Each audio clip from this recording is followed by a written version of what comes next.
Mamba strikes again. One of the NBA's all-time greats. And Bryant, there it is. Job's not finished. Job finished? Well, I don't think so. If we want to get to that elite level, we really have to put in the work day in and day out. This man played with a broken finger and won a championship. I play games with the flu. I play games with 102-degree fever, man. Bryant has not sat tonight. He is literally on his last leg right now. When the game is more important than the injury itself, you don't feel that damn injury. Every time I step on a basketball court, I'm going to put a strong effort out there on the floor. I'm not going to leave anything on the floor. Mental toughness that you need to get in there and get the job done. Are you getting better every single day? That's the question. The key factor for me wasn't whether or not I was ready. It was the fact that if I wasn't ready, I was determined to figure out how to get ready. At the end of every day, you look yourself in the mirror and you ask yourself, did I get better today? So I challenge you to have your dream, go after it with all you have, and be legendary in your own right. My name is Kobe Bryant. Don't you ever forget it.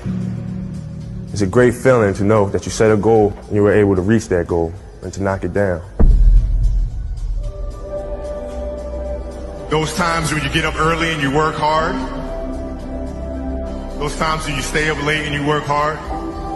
Those times when you don't feel like working, you're too tired, you don't want to push yourself, but you do it anyway. That is actually the dream.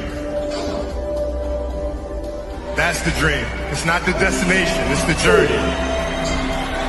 And if you guys can understand that, then what you'll see happen is that you won't accomplish your dreams. Your dreams won't come true.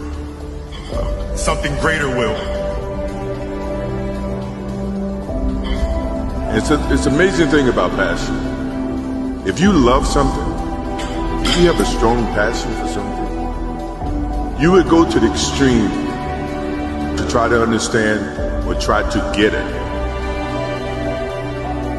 Whatever you have a love for, if you have to walk, you would go get it. If you have to beg someone, you would go get it. I don't think you guys understand how present you guys were with me. You know, you guys were there with me at 5:30 in the morning when I was running the track and I was midway through my workout. And I didn't know if I could make it through. And I thought about the expectations you guys had for me and you had for our team. And it pushed me through. It got me through those 800s and 400s and 100s at 5:30 in the morning. So I thank you. We're not on this stage just because of talent or ability. We're up here because of 4 a.m. We're up here because of 2-a-days or 5-a-days. We're up here because we had a dream and let nothing stand in our way. If anything tried to bring us down, we used it to make us strong. We were never satisfied, never finished, will never be retired.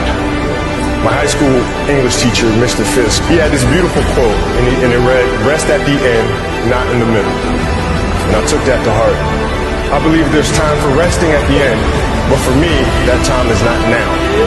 Thank you for this tremendous honor of acknowledging my basketball career, but I'm far from done. My next dream is to be honored one day for inspiring the next generation of athletes to have a dream, sacrifice for it, and never ever rest in the middle.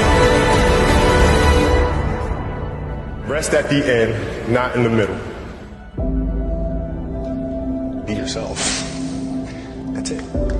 Be you. Be you. There's no gimmick. You don't have to contrive anything. Who are you? Where are you today? What is your story? Where does that come from? And if you guys can understand that, then I'm doing my job as a father. Thank you guys so much. I love you. Mamba out.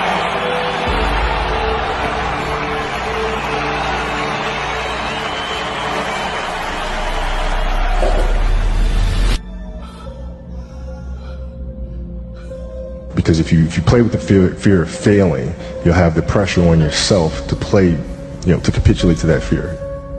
If you play with the sense of I want to win, then you have the fear of what happens if you don't. But if you find common ground in the middle, in the center, then it doesn't matter. You're unfazed by either, right? And that enables you to really just stay in the moment, stay connected to it, and not feel anything other than what's in front of you. So I try to just be dead center. You start with what do you want your game to be?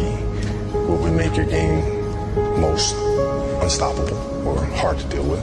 And now you work backwards from there. And you start building it one piece at a time, one move at a time, one counter at a time. Who would Shaq be if he had your work ethic? He'd be the greatest of all time. If Shaq had your work He'd be the greatest of all time. Greatest of all time by a mile. Sure. He'd be the first to tell you that, for sure. I mean, this guy was a force like I have never seen. I mean, it was crazy. You know, a guy at that size, generally guys at that size are a little timid and they don't want to be tall. They don't want to be big. Man, this dude he did not care. He was mean. He was nasty.